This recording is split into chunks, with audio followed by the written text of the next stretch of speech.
अस्सलाम वालेकुम। मेरा नाम है उमर बुलेदी और आप देख रहे हैं मेरा YouTube channel the silent mic with Umar. चंद दिन पहले एक पाकिस्तान के मशहूर यूट्यूबर सादुर रहमान उर्फ डक्की भाई को जो है ना वो एयरपोर्ट से गिरफ़्तार किया गया। वो दुबई के लिए रवाना हो रहे थे, उनको लाहौर एयरपोर्ट से गिरफ़्तार किया गया। इनको गिरफ्तार किया है national cyber crime investigation agency ने। इनको गिरफ्तार करने के बाद नेशनल साइबर क्राइम एजेंसी का कहना है कि सादुर रहमान और डक्की को इस वजह से गिरफ्तार किया गया है कि उन्होंने अपनी यूट्यूब चैनल से जुए की ऐप्स यानी मुतनाज़ा ऐप्स हैं जिन पर पाकिस्तान में पाबंदी है, उनको ऐप्स को प्रमोट किया है और जिसकी वजह से पाकिस्तानियों को माली नुकसान भी उठाना पड़ा है। अब आगे चल के मैं आप एफआईआर भी पढ़ के आपको सुना दूंगा उस पर क्या क्या इल्ज़ामात लगे हैं। लेकिन आपको ये बताता चलूँ कि ये ऐप्स किस तरह काम करती हैं। अब ये पहले ज़माने में आपने देखा होगा कि गांव देहात में रेडी लगी होती थी और उस पे 4-5 कप रखे होते थे या उन पर जो है ना वो ताश के पत्ते रखे होते थे। फिर उनके साथ जो है ना वो एक गेम की जाती थी, सामने लोग आते थे, उनमें उनके लोग भी शामिल थे ताकि वो जीतें और दूसरों को भी उकसाएं ताकि जो है ना ये काम करते रहें। तो सादुर रहमान ऑफ डक्की पर जो इल्ज़ाम है कि उन्होंने भी इसी तरह जुए की ऐप्स को प्रमोट किया। उन्होंने उनकी अपनी ज़ाती जो तशहीर है यानी कि उनके मिलियंस में जो है ना व्यूअरशिप है, तो उन्होंने इसका फ़ायदा उठाते हुए पाकिस्तानियों को ये तरगीब दी कि वो इन जुए की ऐप्स पर जो है ना वो पैसे लगाएं। अब वो किस तरह काम करती हैं मैं आपको बता देता हूँ। वो इस तरह काम करती हैं कि जिस तरह अगर सादुर रहमान ने पाकिस्तानी को उकसाया है और किसी पाकिस्तानी ने इसमें जो है ना वो ऐप को डाउनलोड किया और उसमें मुतल्लिका यानी रकम थी जो वो उसमें डाली, यानी उसमें अगर 100 रुपये डालने थे या 1000 रुपये डालने थे या 5000 रुपये डालने थे, पहले उसको जो है ना थोड़ा सा जीतने का मौका दिया जाता। उस ऐप का जो एल्गोरिथम है वो यही है कि पहले जो सारिफ आया है या जो इस्तेमाल करने वाला बंदा आया है उसने अपनी जो पैसे डाले हैं उसमें ये है कि पहले उस ऐप को जो एक सिस्टम उसमें बना हुआ है कि वो उसको थोड़ा सा जीतने देता है। वो इस जीतने की लालच में मज़ीद पैसे जो है ना वो डालता है उस ऐप में और फिर अचानक वो सारे के सारे पैसे वो अगर 10,000, 15,000 या 20,000 रुपये उसने डाले हैं उस ऐप में, तो वो अचानक से ही जो है ना वो हार जाता है। अब हारने के बाद क्या होता है कि जिस तरह किसी बंदे ने प्रमोट किया है उस ऐप को, और वो ऐप जो है ना वो क्या करती है कि जैसे उसमें प्रोमो कोड होता है कि प्रोमो कोड है, मिसाल के तौर पे एक्स ने जो है ना इस एक्स यूट्यूबर ने इसको प्रमोट किया है और उसने ये बोला है कि अगर मेरे प्रोमो कोड 0000 को जो है ना वो आप डायल करके इस जो ऐप है उसको डाउनलोड करेंगे तो आपको जो है ना वो इस हिसाब से पैसे मिलेंगे। यानी पहली जो जीत होती है ना वो मिसाल के तौर पे उसने 5,000 रुपये लगाए तो उसमें जो है ना उसने 1500 या 2,000 रुपये जीत लिए। अब क्या होगा कि ये पहले उसको राग़िब किया उस जुए की ऐप की तरह, वो मज़ीद पैसे डाले। अब जैसे एक्स के प्रोमो कोड इसको डाउनलोड करते हुए डाला गया था, तो अब क्या होगा कि जैसे ही पैसे जो है ना उसके ज़ाया होंगे या जुए में हार जाएगा, 15,000, 20,000, 25,000 कितने भी, यानी मिसाल के तौर पे वो यूज़ होते हैं डॉलर्स के हिसाब से, उसने $20 हार दिए। अब क्या होता है कि ऐप ने क्या किया कि मिसाल के तौर पे किसी बंदे ने $20 हार दिए उस ऐप को यूज़ करते हुए। अब प्रोमो कोड किसका यूज़ हुआ था? एक्स का यूज़ हुआ था। अब एक्स को क्या होगा कि उस $20 में से $10-12 या $7-8 जो है ना उसके हवाले किए जाते हैं उसकी कमीशन के थ्रू। अब वो अकाउंट यहाँ का होता है या बाहर का होता है, अब ये पता नहीं है कि अकाउंट में किस में आते हैं। जैसे पाकिस्तानी ने उसको प्रमोट किया तो उसको प्रोमो कोड उसका यूज़ हुआ है। कहा जाता है कि जिस तरह मुबैना तौर पर डक्की भाई का जो है ना वो प्रोमो कोड यूज़ हुआ है तो इसमें से डक्की भाई को भी पैसे आए होंगे। अब इससे क्या होता है कि $20 जो पाकिस्तान में यहाँ पर थे वो $20 जो है ना वो उस मुतल्लिका ऐप वाले को चले गए। वो चाहे इंडिया में बैठा हो, चाहे अफ्रीका में बैठा हो या जो है ना दुनिया के किसी भी कोने में बैठा हो। उस बंदे ने क्या किया कि $20 तो हार दिए, अब वो तो गया। अब उसको जीतने के लिए क्या करेगा कि $20 मज़ीद लगाएगा, क्योंकि एक नेचर है, उस नेचर से खेलते हैं कि $20 जो है ना वो दोबारा लगाएगा। तो $20 जब दोबारा लगाएगा तो उसको थोड़ी सी फिर जो है ना वो एक दी जाएगी लालच के, अब जो है ना आप दोबारा इस पे आएँ, आप जीत रहे हैं। फिर उसको $10-12 जितवाए जाते हैं। फिर क्या होता है कि वो उस लालच में दोबारा लगाता है कि मेरा जो पिछला था वो उसमें से $12 तो रिसीव हो गए, अब $8-10 मज़ीद जो है ना उसको जो है ना वो करूँ। उस पे क्या होता है कि फिर वो लगाता है तो वो सारे के सारे पैसे हार जाता है, यानी $20 पहले वाले, $20-30 बाद वाले हार जाता है। लेकिन इससे क्या होता है कि जिसका प्रोमो कोड यूज़ हुआ है उसको पैसे मुसलसल आ रहे होते हैं, और अक्सर यही होता है कि ये ऐप्स पहले तो राग़िब करने के लिए जीतने का मौका देती हैं, उसके बाद जो है ना वो तमाम के तमाम जो है ना पैसे हरवा देती हैं। अब सादुर्रहमान के केस में भी यही हुआ है। एनसीए ने ये कहा है कि उन्होंने भी यही प्रोमो कोड यूज़ करवाया, उसके बाद बहुत सारे लाखों पाकिस्तानियों के जो पैसे हैं वो इस तरह ज़ाया हुए। अब मैं आपको एफआईआर पढ़ के सुना देता हूं जो कि national cyber crime investigation agency ने दर्ज की है सादुर्रहमान उर्फ डक्की के अलावा। याद रहे कि इसके ज़िम्मन में दर्ज होने वाली एफआईआर में ख़ास तौर पर बाइनोमो नामी एक ऐप का जिक्र किया गया और बताया गया कि ये मुबीना तौर पर बेटिंग के लिए इस्तेमाल होने वाली ऐप पाकिस्तान में रजिस्टर्ड। ताहम 19 अगस्त को national cyber crime investigation agency की जानिब से जारी करदा एक प्रेस रिलीज में बताया गया कि पाकिस्तान भर में जुए और फॉरेक्स ट्रेडिंग की 46 ऐप्स को गैर कानूनी करार दे दिया गया है, जिसमें बाइनोमो का नाम भी शामिल है। ताहाल बाइनोमो या गैर कानूनी करार दी गई दीगर ऐप्स के इंतजामिया की जानिब से कोई बाज़ाब्ता रद्दमल नहीं आया। आप देखें कि ये गैर कानूनी थी, इनको अगर कानूनी होती, कोई भी अगर इसको बंद करता तो वो 46 में से 2-4 तो ऐसी होती हैं कि जो वो नेशनल साइबर क्राइम एजेंसी को जो है ना राब्ता करते हैं कि भाई हमारी जो है ना ऐप कानूनी है, आपने रजिस्टर करवाई हुई है पाकिस्तान में, आपने हमारी ऐप क्यों बंद कर दी है। लेकिन किसी ने भी राब्ता अभी तक नहीं किया है। National cyber crime investigation agency की जानिब से दर्ज करदा एफआईआर में बताया गया है कि एजेंसी की जानिब से 13 जून 2025 को काबिल एतमाद ज़राए से मौसूल होने वाली इत्तलात के मुताबिक एक इंक्वायरी का आगाज़ किया गया था। मुकदमे के मुताबिक इत्तलात ये थी कि चंद सोशल मीडिया इन्फ्लुएंसर और यूट्यूबर अपनी फॉलोइंग और शोहरत का फ़ायदा उठाते हुए अपनी माली फ़ायदे की गर्ज से सारिफिन को जुए की ऐप्स पर सरमायाकारी के लिए उकसाते रहे हैं। मुकदमे के मुताबिक इन यूट्यूबर्स और सोशल मीडिया इन्फ्लुएंसर के उकसाने के बहुत से आम अफराद ने इन प्रमोटेड एप्लीकेशंस यानी एप्स और पर सरमायाकारी की, लेकिन बाद अज़ां पैसा लगाने वाले इन सार्फिन के साथ धोखा हुआ, इनकी सरमायाकारी डूबी और वो अपनी मेहनत की कमाई से महरूम हुए। जिस तरह मैंने समझाया था ना कि पहले जीतने का मौका देते हैं, उसके बाद अचानक से वो ऐप यानी वो पैसे या तो रोक लेती है या वो जो हरवा देती है उस बंदे को। ऐप का जो जिस तरह का जो उसका सिस्टम बना हुआ है ना, एल्गोरिथम जिसको बोलते हैं, वो बना हुआ है उसको कि पहले जीतने दो, उसके बाद जो है ना उसके ऊपर जो है ना उसको हरवा दो या उसके पैसे जो है ना रोक दो। ये बहुत सारी ऐप्स थी। अब मैं आपको आगे बताता हूँ कि एफआईआर में मजीद इल्ज़ाम आयद किया गया कि सारिफिन को इन ऐप्स में सरमायाकारी के लिए उकसाने वाले अफराद में सादुर्रहमान और डक्की भाई भी शामिल है, जिन्होंने अपने यूट्यूब चैनल के जरिए बेटिंग जुए ऐप्स को बशमूल बाइनोमो, बेट 365, 39 गेम वगैरह की तशहीर की। इस एफआईआर में सादुर्रहमान के यूट्यूब चैनल्स पर इनकी ऐप्स से मुतल्लिका मुबैना वीडियोस की तफसीलात भी दर्ज हैं। अब जो कल सादुर्रहमान उर्फ डक्की के वकील उसके साथ मंसूर अली खान ने एक पॉडकास्ट की थी, उसमें उन्होंने लिंक्स उनको दिखाए थे और एक वीडियो भी उन्होंने शेयर की थी। मंसूर अली खान ने अपने बड़ी मुश्किलों से वो वीडियो जो है चलाई, क्योंकि वो उनको डर था कि कहीं सादुर्रहमान और डक्की उनको कॉपीराइट्स ना दे।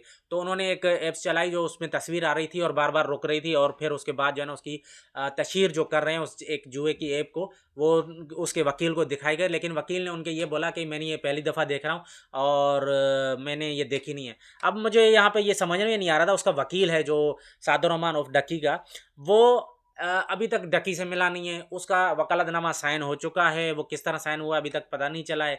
लेकिन वो उसको ये भी पता नहीं है कि साइबर क्राइम ने जो इन्वेस्टिगेशन एजेंसी है, national cyber crime investigation agency, उसमें जो है ना वो किस तरह जो है ना वो उसमें जो लिंक्स दिए हुए हैं ना उस एफआईआर में, कि उस पर लिंक्स दिए हुए हैं कि ये वो लिंक्स हैं जिसमें जो है ना सादुर्रहमान उर्फ डक्की ने जुआ की ऐप्स को प्रमोट किया है। अब वो उसके वकील को ये नहीं पता, वो बोल रहे हैं कि मैंने पहली दफ़ा ये जो है ना वीडियो। इन्वेस्टिगेशन करनी चाहिए खुद से। वकील का क्या काम होता है, पहले अपने बंदे की जो गलतियाँ उसको नोट करे ताकि उस पर डिफेंस कर। उनके जो वकील थे वो मंसूर अली खान साहब के सामने उसका डिफेंस नहीं कर पा रहे, तो वो हाउ कैन जो है ना वो जब कोर्ट ऑफ लॉ में पेश होंगे तो किस तरह जो है ना इसकी जो है ना उसकी वकालत कर सकेंगे और किस तरह उनको जो है ना डिफेंस कर सकें। उन्होंने खुद बोला कि अगर ये साबित हो जाता है इनके ऊपर जुए की ऐप्स को प्रमोट करने का जो इल्ज़ाम है, अगर साबित हो जाता है सादुर्रहमान उर्फ डक्की पर, तो उनको 7 साल की सज़ा हो सकती है। एफआईआर में दावा किया गया, आगे मैं मजीद जो है ना वो आपको पढ़ के सुना देता हूँ जो एफआईआर में लिखा हुआ है कि एफआईआर में दावा किया गया है कि सादुर्रहमान उर्फ डक्की भाई जुए के बदनाम जमाना वेबसाइट्स और एप्लीकेशंस खास तौर पर बाइनोम के जरिए आम लोगों को सरमायाकारी के लिए उकसाते थे और आम आवाम से धोखा दही के बुनियाद पर सरमायाकारी करवाते थे। आवाम से करोड़ों रुपए इकट्ठा करने के बावजूद बाइनोमो और इस तरह की दीगर एप्लीकेशंस ने धोखाधड़ी का इर्तिकाब किया और आवाम की सरमायाकारी के एवज कोई मुनाफा नहीं दिया, जिसके बायस अवामी आवाम को भारी माली नुकसान हुआ। वो जो मैंने बताया था ना कि सरमाया करती हैं $20, $25, $5, $10, $50 इस तरह करके लोगों ने लगाए। अब ये लोग अगर मिसाल के तौर पे अगर किसी एक भी बंदे ने कि उस सादुर रहमान उर्फ डक्की मुबैना तौर पर कि उसकी प्रमोशन की वजह से किसी 2 लाख बंदों ने अगर ये एप्लीकेशन डाउनलोड की थी और फिर उसमें $10, $20, $50 भी लगाए, तो फिर आप देख लीजिएगा कि इसको अगर आप पाकिस्तानी रुपये में कन्वर्ट करें तो कितने करोड़ बनते हैं। आप अंदाज़ा भी नहीं लगा सकते कितनों करोड़ रुपयों का जो है ना पाकिस्तानियों को या अरबों रुपयों का पाकिस्तानियों को नुकसान हुआ है। एफआईआर में कहा गया है कि बायनामो नामी ऐप्स तक पाकिस्तान में रजिस्टर नहीं है। इंक्वायरी के अमल के दौरान सादुर रहमान को तलब किया गया, लेकिन वो जानबूझकर इंक्वायरी का हिस्सा नहीं बने, जिसके बाद उनका नाम PNLI में डाल दिया गया। 16 अगस्त को लाहौर के अल्लामा इकबाल इंटरनेशनल एयरपोर्ट पर मौजूद FIA के इमिग्रेशन हुकाम ने आगाह किया कि मुलजिम को मुल्क से बाहर जाने की कोशिश के दौरान हिरासत में ले लिया गया है। इन इत्तलात के मिलने के बाद national cyber crime investigation agency की टीम मौके पर पहुंची ताकि मुलजिम को गिरफ्तार किया जा सके। FIR में मजीद इल्ज़ाम आयद किया गया है कि इस मौके पर मुलजिम से iPhone बरामद हुआ, जिसके मौके पर तज्जिया किया गया और ये बताया गया कि मुलजिम बायनामो की तशहीर में मुलविस चंद अफराद के साथ राब्ते में थे। मजीद ये कि बायनामो की जानिब से मुलजिम को मौसूल होने वाले अदायगियों और गुमराह कुन वीडियो से मुतल्लिक शवाहिद भी मौजूद हैं। FIR में मजीद कहा गया है कि इस मौके पर मुलजिम से पूछ की गई, मगर मुलजिम सादुर रहमान उर्फ डक्की भाई मज़कूरा एप्लीकेशन के जरिए सरमायाकारी करने के हवाले से अपने सोशल मीडिया अकाउंट्स के जरिए आवाम को उकसाने से मुतल्लिक वीडियोज़ के जवाब पेश करने से में नाकाम रहे। FIR में दावा किया गया है कि मुलजिम सादुर रहमान पाकिस्तान में बायनामो की कंट्री मैनेजर के तौर पर भी काम कर रहे थे और इस ज़िम्मे में किसी सरकारी इदारे बेशमुल FBR या स्टेट बैंक ऑफ पाकिस्तान से इजाज़त नहीं ली गई थी। इस सिलसिले में सादुर रहमान के खिलाफ रियासत की मदयत में इलेक्ट्रॉनिक क्राइम एक्ट 2016 की दफ़ा 13, इलेक्ट्रॉनिक जालसाजी 14, इलेक्ट्रॉनिक फ्रॉड 25 और 26 जालसाजी के साथ साथ इलेक्ट्रॉनिक क्राइम एक्ट 2016 के तहत पेनल कोड की दफ़ा 294 बी तिजारत के जरिए इनाम की पेशकश और 420 फराड धोखाधड़ी के तहत दर्ज किया गया है। सादुर रहमान की जो एहलिया है उनको भी पिछले दिनों जो है ना उनको भी बुलाया गया था इन्वेस्टिगेशन के सिलसिले में। तो उनके जब cyber crime national cyber crime investigation agency जब पूछा गया कि क्या उनको मुलजिमा की हैसियत से बुलाया गया था, क्योंकि उन्होंने जमानत कबल अज गिरफ्तारी करवाया हुआ था। National cyber crime investigation agency के जो डिप्टी डायरेक्टर हैं एडिशनल, वो आए थे मंसूर अली खान के साथ, उन्होंने पॉडकास्ट की थी। उन्होंने उस पर यह भी बताया कि इसमें बहुत सारे और यूट्यूबर्स भी हैं। उन्होंने उसमें पॉडकास्ट के दौरान जो है ना उन नामों इस पॉडकास्ट के दौरान उन्होंने नाम भी लिए। मैं ये नाम अपनी उस पे चैनल पे नहीं लूँगा क्योंकि उनके खिलाफ अभी जो है ना चल रही है इन्वेस्टिगेशन। अब वो उन्होंने खुद ले लिए हैं। आप वो मंसूर अली खान साहब की पॉडकास्ट देखें, उसमें उनके नाम दर्ज हैं। अब इसमें पाकिस्तान के बहुत मशहूर यूट्यूबर्स भी हैं जो कि मिलियंस और में उनके फॉलोइंग होती है। अगर वो एक वीडियो डालते हैं तो वो मिलियंस में चली जाती हैं। 5-10 मिलियन तो उनके लिए व्यूज़ की कोई बात नहीं है। और वो किस तरह की जो है ना वो अपनी लाइफ स्टाइल की तशहीर करते हैं, सब चीज़ें होती हैं। तो इसमें एक और एक यूट्यूब चैनल है इयोन पॉडकास्ट जो है जिसमें आते हैं, तो उनमें एक साहब ने फरमाया था कि हमारे पास भी जो है ना डॉलर्स आते हैं यूट्यूब के ज़रिए, लेकिन हम इतनी जो है ना वो लग्जरी लाइफ अफोर्ड नहीं कर सकते हैं। और ये क्यों अफोर्ड करते हैं, ये मैंने FIR आपको पढ़ के सुनाई किस तरह ये एप्स जुए वाली काम करती है। वो में मैंने आपको बताया कि ये एप्स जो होती हैं ना ये इस तरह काम करती हैं कि आपको पहले उकसाएंगी, उसके बाद जो है ना वो पैसे आपके खो देंगी। ये एक ऐप नहीं है जो बाइनोमो है, इसके अलावा बहुत सारी ऐप्स थी जिनको मैं नाम यहाँ पर नहीं लूँगा क्योंकि बहुत सारी हैं। मैं अब नया यूट्यूब चैनल है मेरा, ऐसा ना हो कि कोई मुझे जो है ना वो इस मामलात में घसीटता रहे कि आपने हमारा नाम क्यों लिया, हम तो कानूनी हैसियत रखते हैं, लेकिन वो ऐप्स कानूनी हैसियत नहीं रखते। मैं आपको एक किस्सा सुनाता हूँ कि बचपन में, यानी कि मैं बलूचिस्तान में एक रिहायशी हूँ, तो वहाँ पर पढ़ता था। तो एक दिन मैं आपको एक और किस्सा सुनाता हूँ। मैं बलूचिस्तान का रहने वाला हूँ, उस्ता मोहम्मद बलूचिस्तान का। तो एक दिन मैं कॉलेज जा रहा था, मैं फर्स्ट ईयर का स्टूडेंट था। तो अब जाते हुए रास्ते में जो है ना बस अड्डा था, वहाँ पर बस से जो है ना 2 मोटरसाइकिल जो है ना वो उतर रहे थे। उस पर लिखा हुआ था शैनल, एक शैनल कंपनी थी ना। तो मैंने क्या शायद ये जो शैनल है वो मोटरसाइकिल बनाने की एक नई कंपनी पाकिस्तान में आई है, होंडा और सुजुकी के अलावा और यामाहा के अलावा जो है ना एक नई कंपनी आई है जो कि पाकिस्तान में मोटरसाइकिल बना रही है, क्योंकि चाइनीज़ मोटरसाइकिल उस वक्त खबरें आ रही थी कि पाकिस्तान में बनना शुरू हो गए। तो मैंने समझा कि यही चैनल जो है ना वो चाइनीज़ कंपनी होगी जो मोटरसाइकिल बना रही है पाकिस्तान में। फिर आगे चल के पता चला कि जब मैं कॉलेज से वापस आया, दोस्तों से मिला, मैंने उनको बताया कि ये जो है ना वो मोटरसाइकिल की नई कंपनी पाकिस्तान में आई है, उसके 2 मोटरसाइकिल मैंने उतरते हुए देखा था। लेकिन मेरे दोस्तों ने चंद और दीगर अहबाब ने मुझे बताया कि ये चैनल जो कंपनी है ना वो मोटरसाइकिल की कंपनी नहीं है, बल्कि एक आप मेंबर जमा करेंगे जो एक पिरामिड से स्कीम होती है या पोंजी स्कीम है, इसका नाम जो जदीद नाम है पोंजी स्कीम। इस तरह करके कि मैंने एक बंदा यानी मुझे किसी बंदे ने लाया, मैंने उसको जो है ना उसके थ्रू जो है ना उसमें पैसे जमा कराए, जिस तरह सादुर रहमान उर्फ डक्की ने ना किया है कि उसके प्रोमो कोड की वजह से जो है ना वो लोगों ने जो है ना एप्लीकेशन डाउनलोड की और पैसे जो है ना उस सादुर रहमान को गए। अब उसमें भी यही होता है कि मुझे किसी बंदे ने उकसाया कि इस मेरे दोस्तों ने मुझे बताया कि शैनल कंपनी में होता क्या है कि कोई भी बंदा 10 मेंबर करे, यानी कि मैं पहले एक उस सिस्टम का जो है ना वो मेंबर हूँ और फिर मैंने 10 मेंबर किए। 10 मेंबर मैंने वहाँ जमा कराए तो उनकी जो कमीशन है वो मुझे मिली। और फिर क्या हुआ कि उन 10 बंदों ने ना 10-10 बंदे जो है ना वो किए। अब वो क्या हुआ कि 10 बंदों ने जब 10-10 किए तो वो 10 से 100 बन गए। अब 100 बन गए तो उनकी 100 की भी कमीशन, यानी 10-10 की कमीशन उनको मिली, 100 की कमीशन मेरे पास आई। और फिर क्या हुआ कि उन 100 ने क्या किया कि उन 100 ने मज़ीद 10-10 ढूँढे। अब क्या हुआ कि ये एक पिरामिड यानी कि एक दरख्त बनता गया।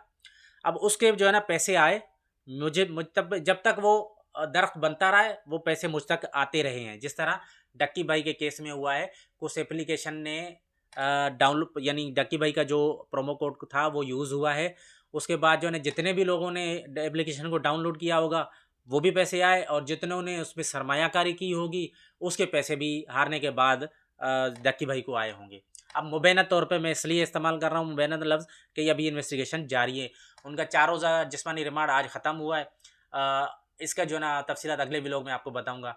अब ये था इस समय बचपन में जो देखा था ना शैनल कंपनी का एक वो अब शैनल था नाम या कोई और नाम था मुझे याद नहीं आ रहा, कि वो एक पिरामिड बनाते थे और दरख्त बनाते थे जिससे जो है ना कमीशन लोगों को आती थी। फिर आखिर में क्या हुआ कि वो कंपनी जो थी ना वो फराड करके भाग गई पाकिस्तान से। खबरों में आया कि वो उसने 10-12 अरब रुपए जो है ना पाकिस्तानियों से हथियाए और निकल गई। अब वो कौन से मुल्क की कंपनी थी, कहा जाता है कि वो मुबैना तौर पर चाइनीज़ कंपनी थी, या उसमें पाकिस्तान उन चाइनीज़ का नाम इस्तेमाल करके किसी पाकिस्तानी ने इस तरह का फ्रॉड किया था। अब ये पता नहीं है, उस वक्त इन्वेस्टिगेशन हुई थी ना, कोई उस वक्त सोशल मीडिया का दौर था, ना ही कोई जो है ना इतनी ज़्यादा इन्फॉर्मेशन के लिए ज़राए अवेलेबल थे। ये 2000 शायद हो सकता है 2-3 की बात हो।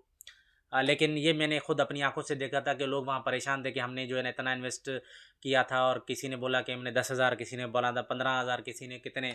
और वो वहाँ पर गांव था, छोटा सा गांव था, उसके जो जो मेंबर बने थे वो मेन मेंबर के पास आ गए, भाई ये तो एप्लीकेशन गायब हो गई है। वो फिर एक जो है ना वो बलोचों में ये होता है कि जो है ना फिर उसको घसीटो, भाई जरगे में घसीटो, इधर घसीटो, इसने धोखाधड़ी की है। अब धोखाधड़ी करने वाली तो कोई और कंपनी है, वो तो चल लेके पैसे भाग गई। उसके ऊपर इन्वेस्टिगेशन हुई नहीं हुई, उस वक़्त एफआईए ने किया नहीं किया, क्योंकि एक सिंगल कॉलम ही जो है ना खबर आती थी कि शैनल कंपनी थी या कुछ और कंपनी थी, उसके खिलाफ कार्रवाई जारी है। लेकिन उसके बाद धीरे धीरे जो है ना आहिस्ता आहिस्ता वो सारा सिस्टम ही ख़त्म हो गया। अब डकी भाई के साथ क्या होगा, उसके जो वकील है उन्होंने कहा कि अगर साबित हो जाए तो 7 साल की कैद की सज़ा होगी। अब होना तो नहीं चाहिए कि इस जैसे मशहूर यूट्यूबर्स जो है ना वो इस तरह का काम करें, कि सादुर रहमान जैसे यूट्यूबर, जैसे उनकी फॉलोइंग लाखों में है, तो इस तरह के काम करें। या दूसरे जो हैं जो जिनके ऊपर इल्ज़ाम है कि उन्होंने भी जुए की एप्स को प्रमोट किया है, तो होना नहीं चाहिए इस तरह, क्योंकि इनकी अपनी शोहरत को संभाल कर रखना चाहिए। अब क्या होगा कि कहा जाता है मुबैना तौर पर कि इनके वालिद जो है ना वो किसी लाहौर में किसी यूनिवर्सिटी में जो है ना वो लेक्चरर हैं।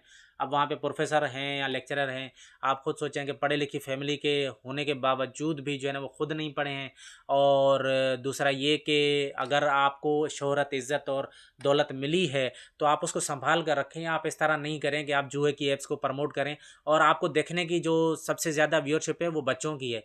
बच्चे जो है ना आपको देखते हैं, और ऐसा ना हो कि बच्चे जो है ना आपकी वजह से पहले ही ख़राब हो चुके हैं, क्योंकि वो ये चाहते हैं कि यूट्यूब से जो है ना हम पैसे कमाएँ, और डक्की और दीगर जिस तरह कि यूट्यूबर्स हैं, जो व्लॉगर्स हैं, फैमिली व्लॉगर्स हैं, उनकी तरह जो है ना वो अयाशी की ज़िंदगी गुजारें और जिस तरह लग्जरी लाइफ आप लोग ज़िंदगी गुजारते हैं इसी तरह जो है ना वो गुजारें।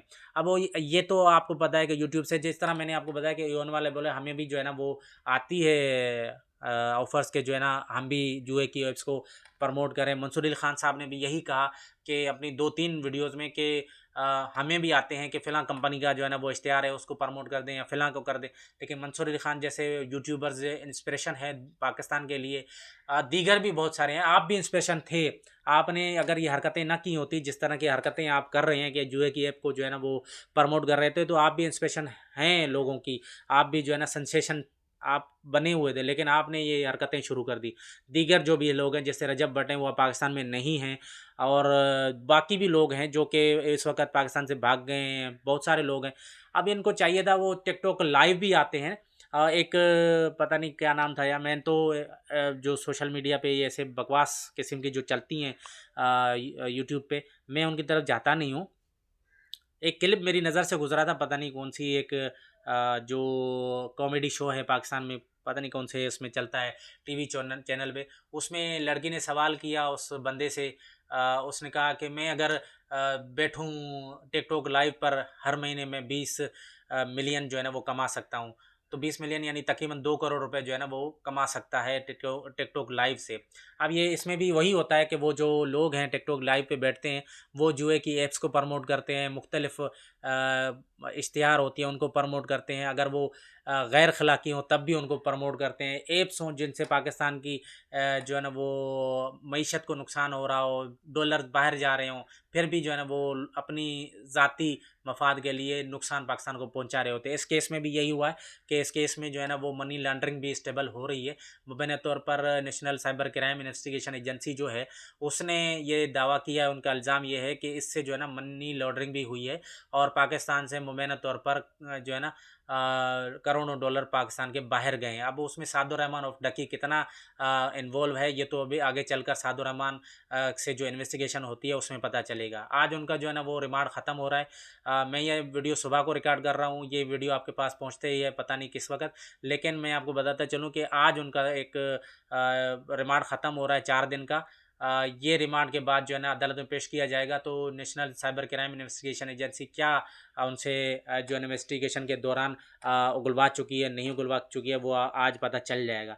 लेकिन पाकिस्तानियों होशियार रहो, क्योंकि इर्द गिर्द आपके इर्द गिर्द बहुत सारे फरियादिये घूम रहे हैं। क्योंकि मैं एक मिसाल दूं कि लालची जब तक ज़िंदा है ना तो फराडिये फराड करते रहेंगे। अब ये भी होता है ना कि बंदा जो है ना वो क्या करता है कि जो चोर दरवाज़ा है ना उससे घुसने की कोशिश करता है। आप मेहनत करें, उसके बाद जो है ना अल्लाह ताला आप लोगों की मेहनत ज़ाया नहीं जाने देगा। और हो सकता है कि लक भी काम कर जाए और आपकी मेहनत भी जो है ना कामयाब हो जाए और आपको उसी तरह की लग्जरी लाइफ जीने का मौका मिल जाए जिस तरह सादुर रहमान और दीगर यूट्यूबर्स हैं। लेकिन मेहनत लाजमी है, इन्होंने भी मेहनत की है, क्योंकि इनकी भी जो है ना वो 2016-17 से ये लोग जो है ना यूट्यूब पे काम कर रहे हैं, अब जाके उनको सक्सेस मिली है। तो ऐसा नहीं है कि इन्होंने मेहनत नहीं की, लेकिन मेहनत करने के बाद जो है ना गलत रास्ते पे जो है ना चले गए। अब मैं ये कहूँगा कि इनको जो है ना अपनी शोहरत और दौलत और जो इज़्ज़त थी उसको संभाल कर रखना चाहिए।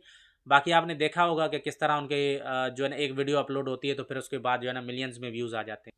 चलें इंशाल्लाह आगे चलकर इस मौजू पर मज़ीद भी जो है ना जो भी तफसीलात होंगी आपसे शेयर करते रहेंगे। लेकिन वीडियो ख़त्म करने से पहले आपसे एक रिक्वेस्ट कि हमारे चैनल को सब्सक्राइब कीजिए, लाइक कीजिए, शेयर कीजिए। अल्लाह हाफ़िज़।